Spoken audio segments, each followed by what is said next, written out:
भारत गौरव आचार्य श्री पुलक सागर जी गुरुदेव के प्रवचन और लेटेस्ट धार्मिक भजन व कार्यक्रम निशुल्क देखने व सुनने के लिए हमारे YouTube चैनल जीन शरणम मीडिया को आज ही सब्सक्राइब करें और सबसे पहले देखने के लिए बेल आइकन पर क्लिक जरूर करें। अरे इतने बड़े मत बनो कि माँ बाप छोटे दिखाई देने लगे। हे प्रभु, इतनी ऊंचाई मत देना जहां से माँ बाप की ऊंचाइयां कम पड़ने लगे। बेकार की वो ऊंचाइयां होती हैं। एक आदर्श प्रस्तुत किया। नरेंद्र जी मोदी जब जीते, भारी बहुमतों से जीत कर आए, सबसे पहले वो कहीं नहीं गए, ना किसी नेता से मिले, ना किसी रईस अमीर आदमी से मिले। वह जाकर के सबसे पहले अपनी माँ के चरणों का स्पर्श किया करते हैं। ये संस्कार है हमारे जीवन के। एक बात ध्यान रखना, कोई बेटा यदि माँ के पैर छूता है तो ये मत सोचना कि माँ का सम्मान बढ़ा है। माँ का सम्मान नहीं बढ़ता, बल्कि तुम्हारे बेटे होने पर चार चांद लग जाया करते हैं। सम्मान तो तुम्हारा बढ़ेगा, माँ बाप का क्या सम्मान बढ़ेगा। वह तो सम्मानित ही होते हैं। किसी ने अपने माँ के चरणों में पैर रखा, सिर रखा है, तो एक बात ध्यान रखना, अपने भाग्य की रेखाओं को वह पलट लिया करता है। हजार आड़े टेढ़े रेखाएं हो तुम्हारे हाथ में, हजार ग्रह आपके गलत हो, लेकिन एक बात ध्यान रखना, रोज सुबह उठकर माँ की दुआएं ले ले, कोई ग्रह तेरा कुछ नहीं बिगाड़ सकता है। एक बात याद रखिए, माँ की दुआएं किसी संत के आशीर्वाद से कम नहीं हुआ करती हैं। मैंने कहा सबसे पहले बेटा अपने माता पिता के चरण छूना, उसके बाद जाकर गुरु के चरण छूना। प्रातः काल उठई रघुराई, माता पिता गुरु शीस नवाई। ये हमारी संस्कृति है, ध्यान रखिए। मातृदेवो भव पितृदेवो भव। माँ बाप से बड़ी दुआएं कहीं नहीं मिला करती हैं। जिसको देखो वो सजा देता है, दोस्त बनकर के दगा देता है। एक माँ बाप का दिल है इस दुनिया में, वरना मुफ्त में यहाँ कौन दुआ देता है। वरना मुफ्त में यहाँ कौन दुआओं से भरी उस माँ की हाथ में गुलाब की माला हो या ना हो, उसकी माँ की हाथ में दुआओं के हाथ सजे हुए थे। जैसे ही बेटे को बाहुओं में भरा, आंखों से अश्रुधारा बही माँ की। बरसों के बाद दीदार हुआ है तेरा, कितना बड़ा हो गया रे तू, अब तो मेरे कंधे से भी ऊपर आ गया। कितना छोटा था तुझे याद है, इसी आंगन में खेला करता था, इसी आंगन में तेरी उंगली पकड़ के मैंने तुझे चलना सिखाया था। जब तुझे बोलना नहीं आता था ना, तो मैंने ही तुझे बोलना सिखाया था। हाँ माँ, मुझे याद है। अरे वो याद है तुझे, जब तू बहुत मचला था, जब बहुत ज्यादा जिद कर रहा था, पापा ने एक चांटा मारा था तुझे। और जब पापा ने मारा, तू दौड़ा दौड़ा आके मेरे आंचल से लिपट गया था। पापा ने कहा आज इसे खाना मत देना, तुझे दरवाजे में बंद कर दिया था एक कमरे के अंदर। तुझे मालूम है, तू खिड़की से मुझे बुला रहा था कि माँ बहुत जोरों से भूख लगी है। पापा का पहरा बाहर लगा हुआ था, तुझे कुछ भी याद नहीं। मैंने पापा से नजरें बचाकर खिड़की से तुझे 2 रोटियां दी थी कि ले बेटा ये रोटियां खा लेना। एक बात ध्यान रखना, माँ वो होती है जो अपनी औलाद को अपराधों से बचा लिया करती है। माँ वो होती है जो गुनाहों से बचाया करती है। माँ वो होती है गुनाहों से नहीं बचाती है, गुनाहों की सजा से भी अपनी औलाद को बचा लिया करती है। माँ तो माँ होती है। तुझे कुछ याद है अपना बचपन? माँ मुझे सब कुछ याद। चल, तुझे दूध जलेबी बहुत अच्छी लगती है ना, आज मैंने वही बनाई है। अपने हाथों से माँ खिला रही है, बेटा खा रहा है। बेटे ने कहा माँ मेरे पास ज्यादा समय नहीं है, अपने को जल्दी चलना है अमेरिका। माँ ने कहा ऐसी भी क्या जल्दी है? बोली माँ तू जानती है ना, मैं वहां जॉब करता हूं, एक दिन की भी छुट्टी बड़ी मुश्किल से मिलती है। मैं सब तैयारी करके लाया हूं, तेरा वीजा बनवा लिया है, सब कुछ कर लिया मैंने। बस माँ 2 दिन हम यहां रहेंगे, अब तू ऐसा कर, जल्दी से मैं प्रॉपर्टी डीलर से मिलकर आता हूं और इस मकान को बेच देना चाहिए। माँ ने कहा कि बेटा मकान बेचेगा? बोले हाँ माँ, जब अपने को यहां रहना ही नहीं है, सब वहां रहेंगे, कौन इस मकान की देखभाल करेगा, कौन यहां पर रहेगा? चल माँ जल्दी से, मैंने सब तैयारी कर ली, जो सामान तुझे बांधना है बांध ले। माँ कभी मकान को देखती है, कभी बेटे को देखती है। अरे बेटा जब छोड़कर चला गया था, इसी मकान ने उस माँ को पनाह दी थी। इस मकान की चार दीवारों ने जिसे जीवन दिया था, वह देख रही है मकान को, जिसकी एक एक ईंट को मैंने ऐसे संभाला है जैसे अबोध बच्चे को कोई माँ संभाला करती है। बेटा गया प्रॉपर्टी डीलर के पास और माँ यहाँ मकान की दीवार पर हाथ फेरती है। मेरे पति की अंतिम निशानी विधवा सावित्री जब उस मकान के बिकने की बात सुनती है, ऐसा लगता है जैसे कोई सीने से कलेजा निकाल रहा हो। लेकिन उसने सोचा कि जब बेटे के साथ जाना ही है, सच तो कह रहा है, एक ही तो मेरा बेटा है, और जब मैं वहां रहूंगी इस मकान की देखभाल कौन करेगा? आनंद फानन में औने पौने दाम में मकान बेच दिया गया। जितना पैसा मिला ले लिया, रजिस्ट्री कर दी गई दूसरे के नाम। अब माँ ने कहा चल बेटा, मैं एक बात तो बता, मेरा पोता कितना बड़ा हो गया? माँ 4 साल का हो गया है, बहुत याद करता है, कहता है मुझे दादी से मिलाओ, मेरी दादी कैसी है? माँ की ममता उमड़ पड़ी। बच्चों से ज्यादा प्रेम माँ का अपने पोते पर हुआ करता है। बेटा ऐसा लग रहा है कि पंख लगा के मैं उड़ जाऊं। माँ पंख लगा के ही चलना है। बोले क्या मतलब? बोले हवाई जहाज हमारा इंतजार कर रहा है, चलो। बेटे ने बिठाया उसे कार में, एयरपोर्ट की ओर ले गया। एयरपोर्ट में जैसे ही पहुंचा, वहां बोला माँ तू इस चेयर पर बैठ, मैं जब तक बोर्डिंग के सब जांच करा लेता हूं, जाकर के वीजा वगैरह सब कंफर्म कर लेता हूं, तू इंतजार कर यहाँ बैठ। सुबह 9 बजे बेटा अंदर गया। 9 बजे से 10 बज गए, 11 बज गए, 12 बज गए, दोपहर को 3 बज गए। माँ इंतजार कर रही है। बगली क्या जाने अनपढ़, उसे क्या मालूम कि भीतर कैसी जांच चला करती है। वह उठ करके चेयर से एयरपोर्ट में जब अंदर जाने लगी, लोगों ने रोक दिया, तुम अंदर नहीं जा सकती हो। माँ ने कहा मैं क्यों नहीं जा सकती हूँ? मुझे अमेरिका जाना है, मेरा बेटा मुझे लेने आया है। अंदर देखो, मेरे बेटा पूरी जानकारियां ले रहा होगा, मेरा वीजा कंफर्म करा रहा होगा, पता करो। अंदर से आवाज आई, भीतर कोई पैसेंजर नहीं है। माँ ने कहा ऐसा नहीं हो सकता, मेरा बेटा मुझे यहाँ बिठा करके गया है, पता करो जरा। देखा लिस्ट में रवि नाम का कोई लड़का, बोले रवि नाम का लड़का है और वह 10 बजे फ्लाइट से अमेरिका जा चुका है। और उस माँ को इंतजार करते हुए वहीं छोड़ गया, ले गया वह दौलत जो मकान उसने बेचा था। माँ की रूह कांप गई कि इस कलयुग में कोई बेटा ऐसा भी हो सकता है। अरे दुनिया को धोखा देने वाला क्या अपने माँ बाप को भी धोखा दे सकता है?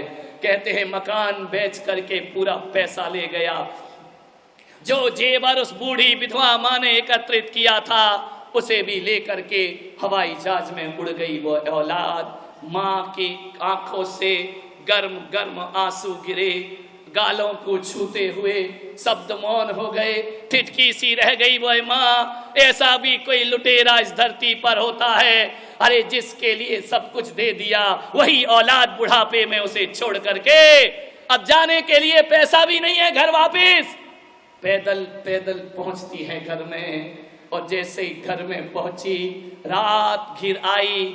उस माँ ने देखा कि घर पर तो ताला डला है, मालिक कोई और हो गया इस घर का। अपने ही घर को देखती है कातर निगाहों से। ऐसी भी औलाद इस दुनिया में पैदा हो चुकी है मान्यवर, जो अपने माँ बाप को नहीं बल्कि उनकी दौलत से प्यार किया करते हैं। ऐसी भी औलाद है जो माँ बाप की कीमत नहीं करते हैं। कैसे करेंगे ये माँ बाप की पूजा, ध्यान रखिए, विचार करिए। सारी रात बैठी है चबूतरे पर, देखती है कि सुबह से भोजन कराया मैंने उसे, कितना इंतजार किया, कितने ख्वाब उस बेटे ने दिखाए, बार बार देख रही है। और कहते हैं उस रात अपने ही घर के चबूतरे में वह गुजारा करती है, रात वहीं सोती है। और ऐसी भी एक कहानी कहती है कि वह माँ विगत 6 महीने से उसी चबूतरे पर रात गुजार रही है। मकान मालिक ने कहा कि माँ तू छोड़ना, अब क्यों आती है इस घर में, इस घर को मैंने ले लिया है। वह माँ कहती है अरे तेरी व्यवस्था हम कहीं और करा देते हैं। उसने कहा नहीं, मैं मरूंगी जीऊंगी इसी चबूतरे पर, क्योंकि मुझे विश्वास है कि एक दिन मेरा बेटा लौट कर जरूर वापिस आएगा। इसी आस में मैं यहाँ पर जीती रहूंगी। बस मुझे कुछ नहीं चाहिए, इसी चबूतरे पर सोने दो, इसी चबूतरे पर रहने दो। कहते हैं उस मकान मालिक ने उस माँ की बाहों को थामा और कहा कि माँ तू चबूतरे में नहीं रहेगी, इतने सारे कमरे यहाँ हैं, एक कमरा मैं तेरे नाम करता हूँ।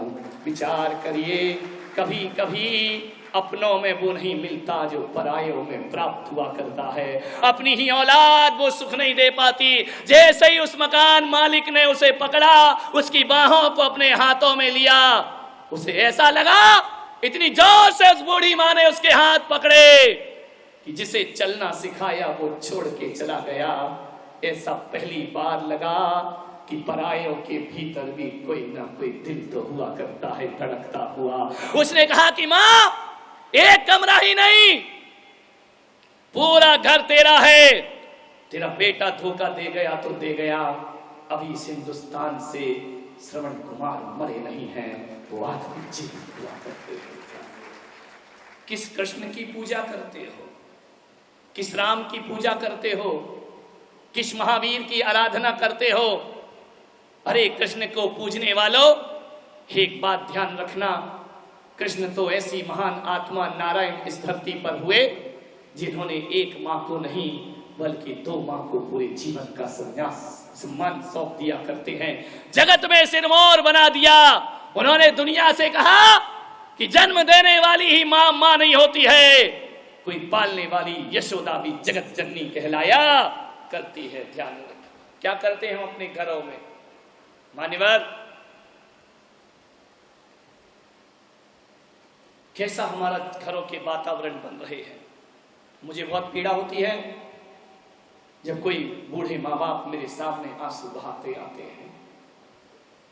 वह कहते हैं कि हमारी औलाद हमें पूछती नहीं है। मान्यवर, औलाद ना हो तो यही दुख होता है कि हमको संतान नहीं है, लेकिन संतान होने के बाद जब संतान उपेक्षा करती है, इससे बड़ा दुख दुनिया में कोई दूसरा नहीं। माँ बाप को जीवन में 2 बार दुख होता है। पहली बार तो जब बेटी घर छोड़ती है, तब पत्थर दिल बाप के सीने में भी आंसुओं की धारा बह जाया करती है। डोली पर जब बेटी बैठती है तो माँ बाप की छाती फटती है। और दूसरी बार दुख तब होता है जब अपनी ही औलाद, अपना बेटा मुंह मोड़ता है, तो माँ बाप के जीवन में इससे बड़ा दुख कोई दूसरा। क्या करते हैं हम लोग?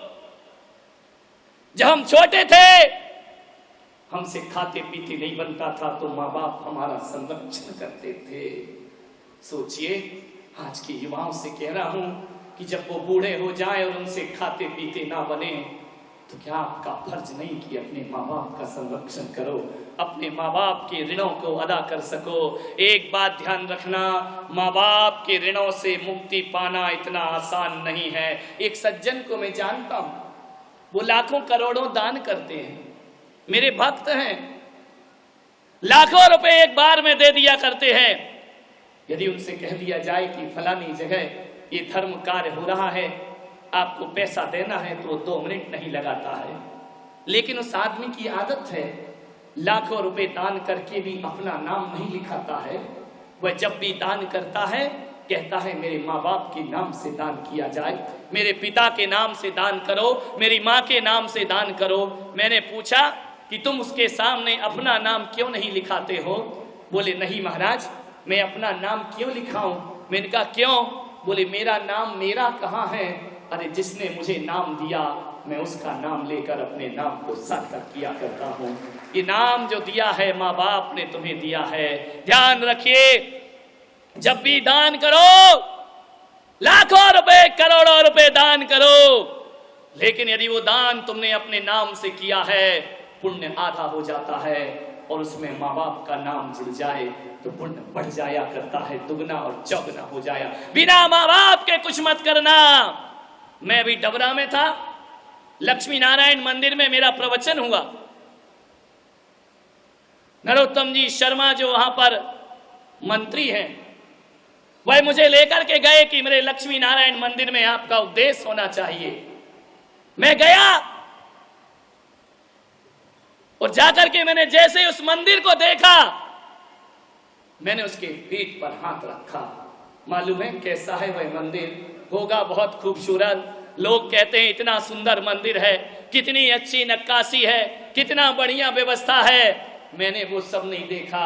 जैसे ही मैं मंदिर में पहुंचा तो मैं क्या देखता हूँ, मंदिर के दरवाजों में उनके माता पिता के स्टैच्यू लगे हुए हैं, हाथ जोड़कर वे भगवान के सामने खड़े। मैंने कहा ये किसकी मूर्ति है? मालूम है वो शख्स क्या बोलते हैं कि अंदर जो भगवान बैठा है वो दुनिया के लक्ष्मी नारायण है, बाहर जो खड़े हैं ये मेरे लक्ष्मी नारायण हैं। इन्होंने मुझे बनाया है, इसलिए मंदिर बनाने से पहले मैंने माँ बाप की मूर्तियों का निर्माण। धन्य होते हैं ऐसे लोग। अरे ऋण अदा करो माँ बाप का। नादान होते हैं वो लोग जो मंदिरों में जाकर भगवान को माथा टेकते हैं। मैं विरोध नहीं करूंगा, मैं खुद मंदिर में जाकर भगवान को माथा टेकता हूं, लेकिन एक बात कहूंगा ग्वालियर वालों कि मंदिरों में भगवान को हम नमस्कार करते हैं, पूजा करते हैं। एक बात तो कभी सोचा करो कि मंदिर में हम उस भगवान की पूजा करते हैं जिसको हम ही बनाते हैं और हम ही पूजने लगते हैं। अरे मंदिर में वो भगवान है जिसका निर्माण हम करते हैं, और घर में तो वो भगवान है जो हमारा निर्माण किया करते हैं, जिसने हमें बनाया है। मैं सोचता हूं कि पत्थर की भगवान से पहले जीते जागते भगवान की पूजा होना चाहिए, उनकी भक्ति होना चाहिए। उन्हें मन के मंदिर में बिठाइए, जहां कहीं भी कुछ करो। मैं आज युवाओं से कहूंगा कि बिना माँ बाप के किया दान पुण्य धर्म जीवन में किसी काम के नहीं हुआ करता है। कुछ बनवाओ, एक कमरा माँ बाप के नाम से बनवाइए। अपना नाम रोशन करने से कोई महान नहीं होता है, बल्कि माँ बाप का नाम रोशन करने से जीवन महान हो जाया करता है। माँ से बड़ा क्या होगा? एक आदमी को जेल अदालत में भेजा गया। अदालत में कहा गया गीता पर हाथ रखो और कसम खाओ कि सच बोलेंगे। उसने कहा कि जज साहब, मैं गीता पे हाथ रख के कसम खा सकता हूँ, लेकिन ये नहीं कह सकता हूँ कि मैं सच बोलूंगा, क्योंकि ऐसा तो आपके दरबार में रोज हुआ करता है, और यदि आपको मुझसे सच सुनना है। तो जज साहब ने कहा हाँ ये सच का दरबार है। तो बोले कानून के सामने यदि मैं सच बोलूंगा तो गीता पर हाथ तो रखना मेरे लिए कोई बड़ी बात नहीं है। मैं चाहता हूं मेरी 80 साल की माँ है, उसे अदालत में खड़ा करो। यदि मैंने उसके चरणों में हाथ रख दिया तो ये बंदा जिंदगी में कभी झूठ नहीं बोल पाएगा, क्योंकि मेरे लिए गीता से बड़ी मेरी माँ है, रामायण से बड़ी मेरी माँ है। मान्यवर, ऐसा कह के उसने अपनी माँ की कीमत नहीं बढ़ाई, बल्कि भरी अदालत में बेटे होने का दायित्व पूरा कर दिया। ध्यान रखिए, माँ से बड़ा कौन होता है? आपसे निवेदन करूंगा, आपके पास मोबाइल है, अधिकतर मोबाइलों में भगवान की फोटो है, मेरी फोटो भी लगा रखी है लोगों ने मोबाइलों में। मैं आपसे कहता हूं, चाहे मोबाइल हो या पर्स हो, किसी और की तस्वीर हो या ना हो, अपने माँ बाप की तस्वीर अपने पर्स में जरूर रखा करो। अपने माँ बाप की तस्वीर अपने मोबाइल में जरूर लगाओ। अपने माँ बाप की तस्वीर अपने लैपटॉप में लगा करके रखो, और जब जब वह तस्वीर देखो तो देख करके ये सोचना कि वो तस्वीर है जिसने मेरी तकदीर बनाई है। इस तस्वीर को मैं रोज सुबह उठ करके प्रणाम किया करता हूँ। आज डॉक्टर, इंजीनियर, आईएएस अफसर, आईपीएस अफसर, आप जो भी बनते हैं, ये मत सोचो कि आप अपनी काबिलियत से बने हैं। इसे बनाने में माँ बाप का भी बहुत गहरा हाथ हुआ करता है। उन्होंने अपने अरमानों का गला घोंटा है, उन्होंने अपनी आवश्यकताओं को कटौती की है, उन्होंने तुम्हारे लिए पैसा इकट्ठा किया है, तब जाकर के जिंदगी के इस ओहदे पर तुम पहुंचे।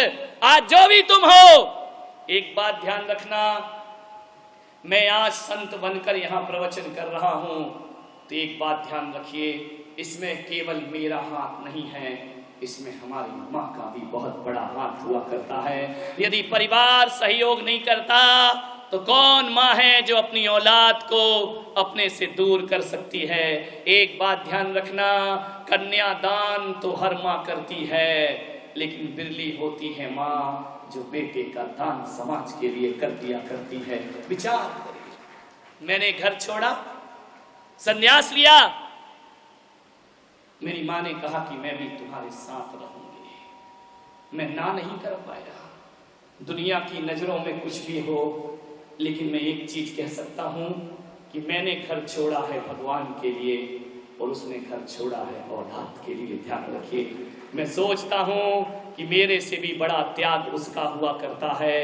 और इन 21 साल में मैंने तपस्या में जितना पुण्य नहीं कमाया होगा, इन 21 साल में जितनी मैंने तपस्या नहीं की होगी, उससे ज्यादा तपस्या उस माँ ने मुझे पालने में की होगी, बड़ा करने में की होगी। सोचिए, माँ एक तपस्विनी है।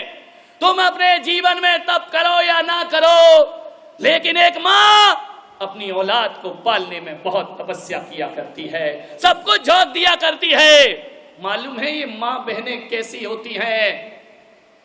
ये अपने लिए कुछ नहीं करती, जो कुछ भी करती हैं अपने औलाद और पति के लिए किया करती हैं। कभी ख्याल करना, जिस दिन तुम ग्वालियर से दिल्ली चले जाओ, अपने वर्किंग से चले जाओ, अपने काम से चले जाओ, बेटा बाहर पढ़ता हो, तो कभी देखना इन माताओं बहनों को, ये रसोई घर में जाती हैं और कहती हैं आज पति बाहर गए, बेटा यहाँ है नहीं, क्या बनाना और क्या खाना।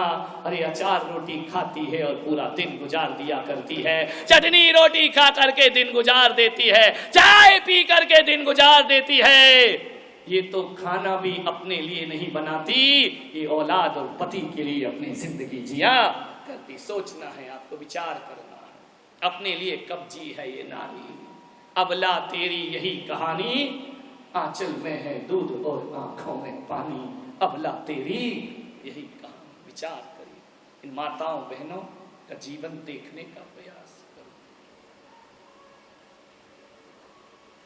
दुर्भाग्यशाली है वो औलाद कि जेब खर्च के लिए माँ बाप को औलाद से पैसे मांगना पड़े। अभागे हैं वो लोग जिनके सामने माँ बाप हाथ फैलाए खड़े रहे। माने भर ये कोई जिंदगी नहीं है। जिंदगी तो वो होती है कि जिस माँ बाप ने बचपन में हमें पैसे दिए हैं, और इतना सम्मान दो कि कमाने के बाद अपनी कमाई माँ के हाथ में रख दिया करो, और जब भी जरूरत हो तो माँ से पैसे मांगा करो। लोग लाखों रुपए कमाते हैं, महाराज पैसा बहुत है, शांति नहीं है, सुकून नहीं है, बरकत नहीं होती है। कहां से बरकत होगी? अरे मैं कहता हूं, भले 1000 रुपए कमाए कोई बेटा, लेकिन ऑफिस से जब लौटे तनख्वाह लेकर के, तो माँ के चरणों में अपनी दौलत रख देना चाहिए।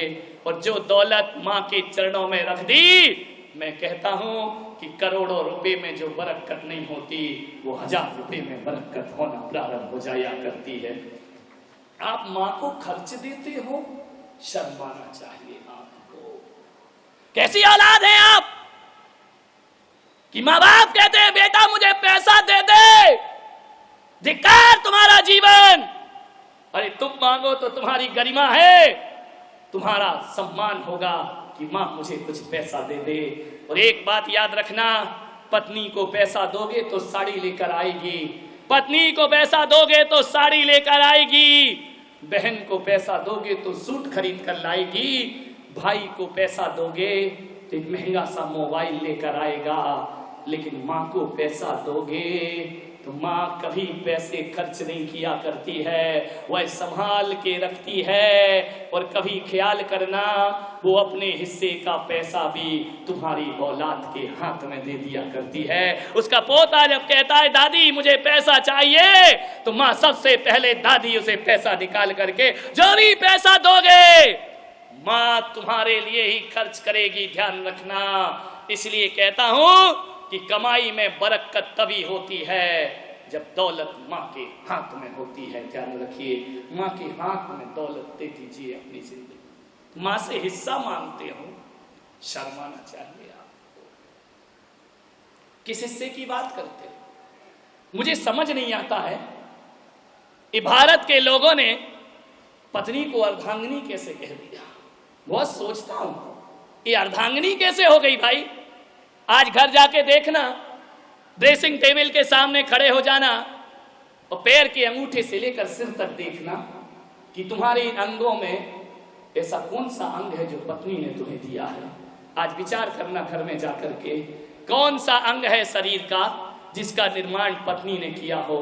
मैं तो कहता हूं पत्नी अर्धांगिनी नहीं, अर्धांगिनी तो सच्ची माँ होती है जिसने खून और हड्डियां हमें प्रदान की है, जिसने हमें ये शरीर प्रदान किया है और जिसने इस शरीर को बनाया है। अरे अर्धांगिनी तो माँ हुआ करती है। और एक बात याद रखना कि जिस दिन बेटा मर जाता है उस दिन माँ भी आधी मर जाया करती है, ध्यान रखिए। और जिस दिन माँ मर जाए उस दिन तुम्हारी किस्मत भी आधी खत्म हो जाया करती है। एक बात को हमेशा स्मरण में रखना, इस शरीर की रचना में केवल माँ का हाथ है। उसका खून तुम्हारी सिराओं में दौड़ा करता है, अपने दूध से सींच कर। अरे माली तो पानी से सींच कर पेड़ खड़ा करता है, माँ तो दूध से सींच कर औलाद को खड़ा किया करती है। ध्यान रखिए, अर्धांगिनी तो माँ हुआ करती है। विचार करिए आप, सोचो, कभी घर में जाके सोचना कि माँ बाप ने हमें बड़ा करने में जितना किया है, क्या उसका 10% भी हम अपने माँ बाप को वापस लौटाते हैं। एक बार सोचना, जितनी तपस्या जितना त्याग उन्होंने किया है, मैं तो कहता हूं कि माँ बाप ने तुम्हें पालने में, जितने वर्ष माँ बाप ने तुम्हें पाला है उतने वर्ष तो अपने माँ बाप को बुढ़ापे में सम्मान देने का प्रयास करिए, इज्जत बख्शने का प्रयास करिए। अरे अदब से पेश आइए, अदब से बोलिए उन माता पिता से। नादान है ये आदमी, पड़ोसियों से अच्छे से बात करता है और अपने घर में अदब से कभी पेश नहीं आता है। विचार करो क्या होती है माँ।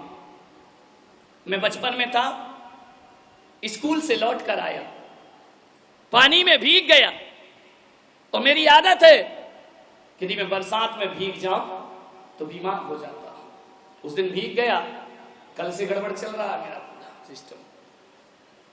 भीग गया, स्कूल से जब लौटा, 8-10 साल का रहा होऊंगा, मेरे भाई ने कहा क्यों रे भीग के आ गया, छाता लेके नहीं जा सकता था, बरसात के दिन है, पूरे कपड़े गीले कर लिए।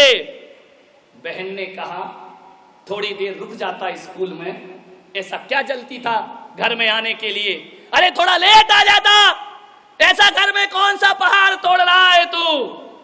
लेकिन माँ ने जब देखा तो माँ ने ये नहीं कहा कि छाता लेके क्यों नहीं गया, माँ ने ये नहीं कहा कि तू स्कूल में रुक जाता। माँ ने तो आकाश में देखा और बारिश से कहा कि बारिश तू ही थोड़ी देर रुक जाती, मेरा बेटा घर में वापिस आ रहा था। मान्यवर, माँ तो माँ होती है।